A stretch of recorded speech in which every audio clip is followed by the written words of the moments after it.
আসসালামু আলাইকুম রহমতুল্লাহি তাআলা ওয়া বারাকাতুহু। আজকে খুব বারাক্রান্ত হৃদয় নিয়ে আপনাদের সামনে একটি ভিডিও নিয়ে হাজির হলাম আমার ভাই হযরত মাওলানা শহীদ রহিসউদ্দিন মৃত্যুর ঘটনা নিয়ে।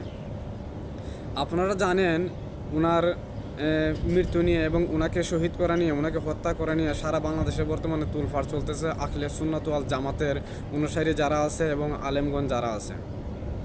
তো কথা হলো উনাকে কেন পিটিয়ে হত্যা করা হবে এবং কেন উনাকে পিটিয়ে হত্যা করা হলো।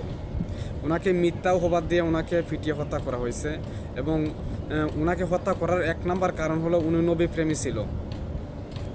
এবং উনাকে কেন হাসপাতালে ট্রিটমেন্ট করা হয় নাই এবং উনাকে কেন উনার হত্যাকারীদেরকে থানায় মামলা নেওয়া হয় না এবং উনাদেরকে কেন ধরে নাই।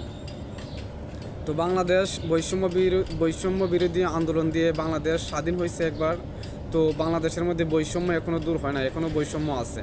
কারণ হত্যা করছে একজনকে, উনার হত্যাকারীদের বিরুদ্ধে মামলা করা হইতেছে, মামলা দাখিল হয় নাই, মামলায় নেয় নাই এবং হত্যাকারীদেরকেও ধরে নাই। তাহলে বৈষম্য তো যায় না আমাদের মধ্যে থেকে। অবশ্যই আমাদের মধ্যে এখনও বৈষম্য রয়ে গেছে। তো আমরা এগুলো থেকে বাইর হয়ে আসতে হবে। তো উনাকে যদি আপনারা ফান নাই করাবেন, তাহলে ওনার সামনে কিসের জন্য পানির বোতলটা নিয়ে গেলেন? কেন ওনাকে পানি খাওয়ার একটি লোভ দেখালেন? তো আপনাদের হৃদয়ে কি একটু দয়া লাগে না যে ওনার একটি ছোটো মাসুম বাচ্চা আছে?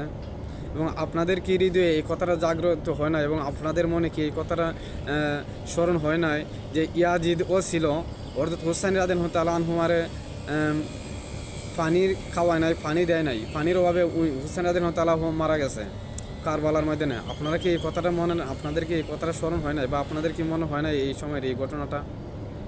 তো আপনারা কেমন ধরনের মুসলমান যে আরেকজন আলেমকে আপনারা পিটিয়ে হত্যা করতে হবে? ওনার কি অপরাধ ছিল এটাই? আপনার মতের সঙ্গে না বললে কি ওনাকে হত্যা করতে হবে? তাহলে তো বোঝা যাইতেছে আপনারা ক্ষমতায় গেলে, আপনারা যদি ক্ষমতা পান কোনো সময় বা আপনারা যদি আপনাদের দলীয়ভাবে আপনারা ক্ষমতায় যান, তাহলে আপনাদের মতের বাহিরে যারা আছে সবাইকে আপনারা হত্যা করবেন। আপনাদেরকে এই রাইট কি ইসলাম দিছে? আল্লাহ এবং আল্লাহ রাসূল কি আপনাদেরকে এই রাইট দিছে যে আপনাদের মতের বাহিরে যারা থাকবে তাদের সবাইকে হত্যা করতে হবে? তো এখনও সময় আছে। জান্নাত সেই